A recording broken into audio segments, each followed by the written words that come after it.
Nightmare today for New Jersey commuters as Amtrak and New Jersey Transit trains were delayed, then diverted again. This is really frustrating, and I think NJ Transit should really do something about it. A disabled train and overhead wire issue inside the tunnel connecting New Jersey to New York had commuters diverted to Hoboken, leaving them stuck on the opposite side of the river.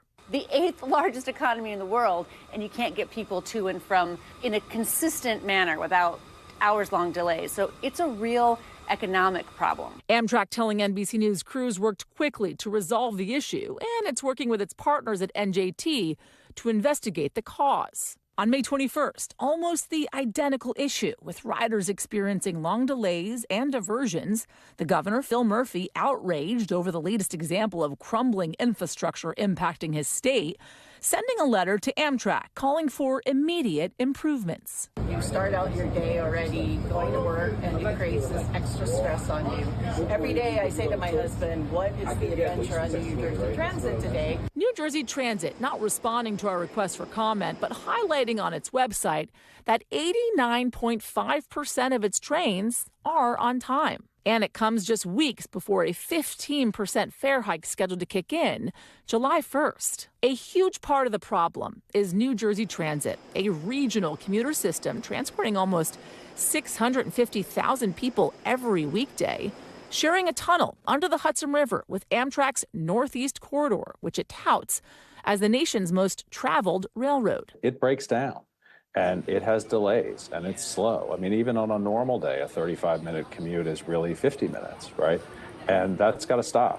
And we're doing the work and spending the money and doing the construction to make it stop, but it is going to take some time.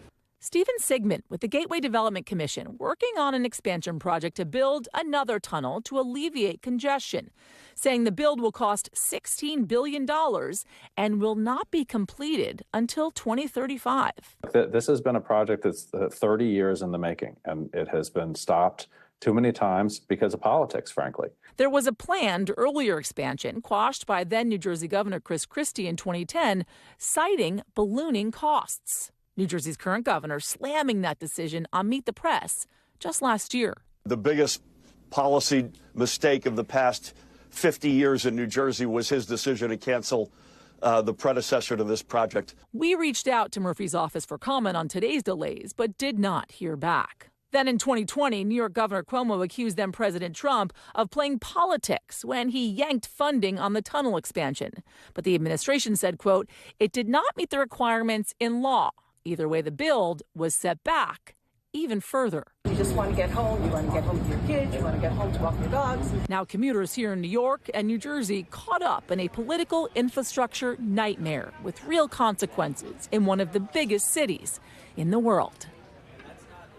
Yasmin is joining us now from just outside Penn Station in New York. And Yas, lest anybody who's not watching this inside New York think that this is only a local news story, there is a national piece to this that involves taxpayer dollars.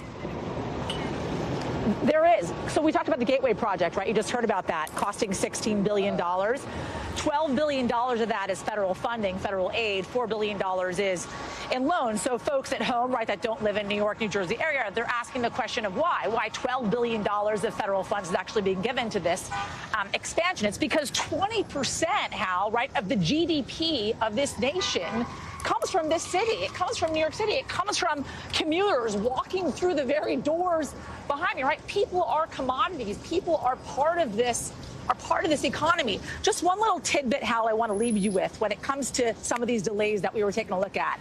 Back in 2022, Amtrak registering over 100,000 plus hours of delay, Hal. Compare that to Japan, who registers their delays by minute. So think about how far off we are when it comes to the infrastructure in one of the wealthiest cities in the world. Yasmin Vasugian, boy, get ready for the beat that you're now on here for the show, the transportation beat, if you will. Thanks, Yas. Appreciate it.